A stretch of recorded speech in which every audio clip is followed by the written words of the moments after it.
Ah, welcome, dear listener. It seems we've crossed paths once again. I am Violet Nocturne, your harbinger of the hopeless and narrator of the things that slither in the dark. Tonight's tale beckons us into the depths of eldritch terror, where the mundane becomes monstrous and the unknowable gazes back at us.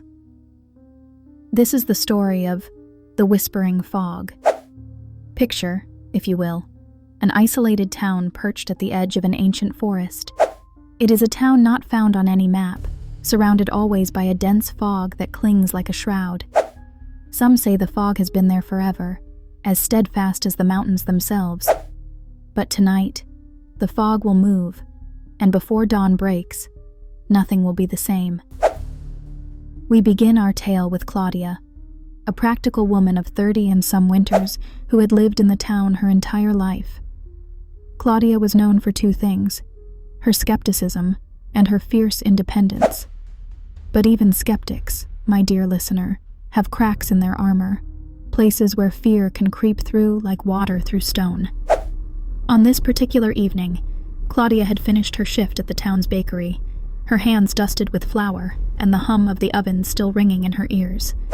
Closing the shutters, she noticed that the fog seemed more oppressive than usual.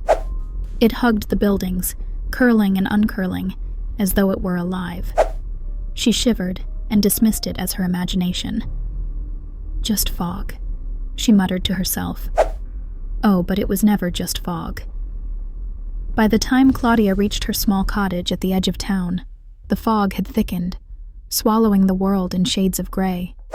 Her porch light barely pierced the veil, and even the faint glow of the moon was smothered. Inside, she locked the door, poured herself a glass of wine, and settled into her armchair by the fire. But then, the sound began. It was faint at first, a soft murmur, like a distant conversation one couldn't quite decipher. Claudia paused, her glass hovering mid-sip. The sound seemed to weave through the fog, brushing against the windows and door. It was as if the fog itself was whispering. "Who's there?" she called out, her voice more tremulous than she intended. There was no answer, only the continued murmur. She tried to block it out, turning up her old record player to drown out the noise. But no sooner had the needle touched vinyl than the whispers grew louder, pushing against the music like an unwelcome houseguest. Alarmed, she turned the record player off, leaving the house in unsettling silence once more. Claudia decided to test her rationality against the seemingly irrational. She grabbed her flashlight and stepped out onto the porch, her breath forming clouds in the frigid air. She swept the beam of light across her front yard. The fog seemed to recoil from its touch, retreating momentarily before swallowing the light whole. And then she saw them, shadows within the fog. At first, she thought it was a trick of her eyes, but as she peered closer, she realized the shadows had form and movement. They glided through the fog, figures of elongated limbs and contorted shapes. Panicked, she stumbled back inside, deadbolting the door.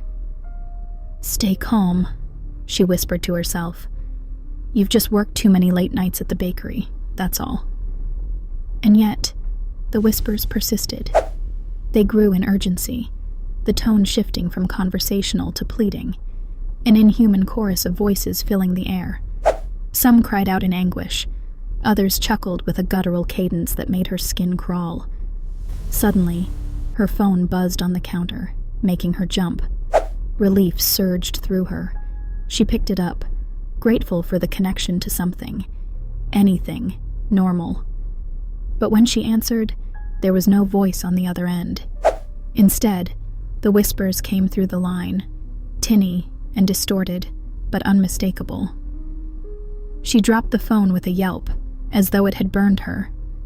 Desperation gnawed at her rationality. She decided to call for help. But as she dialed, the landline went dead, leaving only a low, buzzing hum. Alone and trapped, Claudia did what anyone might do.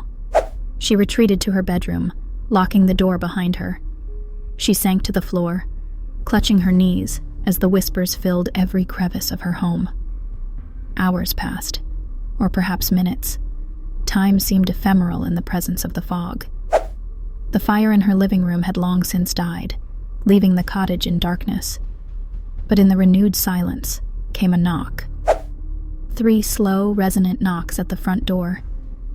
Each knock echoed through Claudia's chest like a drumbeat in a void.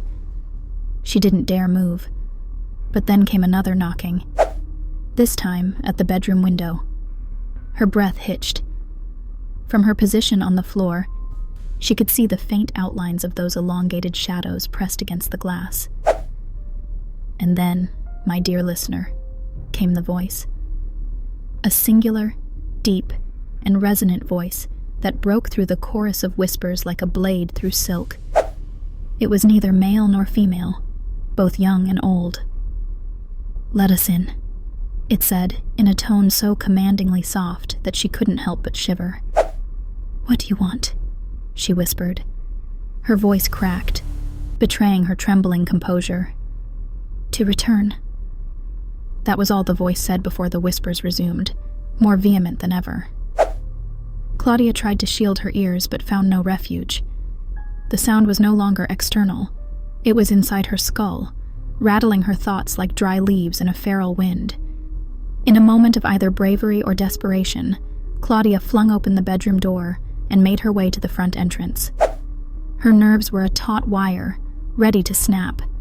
She unbolted the door with trembling fingers and pushed it open. And there, she saw nothing but fog. The figures were gone, the whispers silenced. All was still. Had she dreamed it all?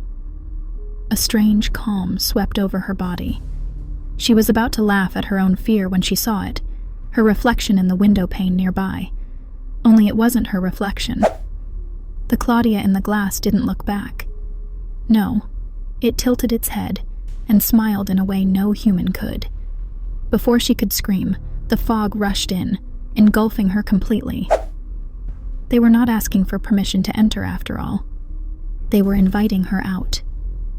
The next morning, the fog dissipated, revealing a town eerily barren of all its inhabitants. Only Claudia's cottage remained standing, and from within, one could hear the faintest whisper of her voice, calling to the next curious visitor. And so, dear listener, another soul is lost to the whispers, another name etched into the eternal fog. Tell me, will you be able to sleep tonight? Until next time, assuming there is a next time. I am Violet Nocturne, and these are your echoes of the dark.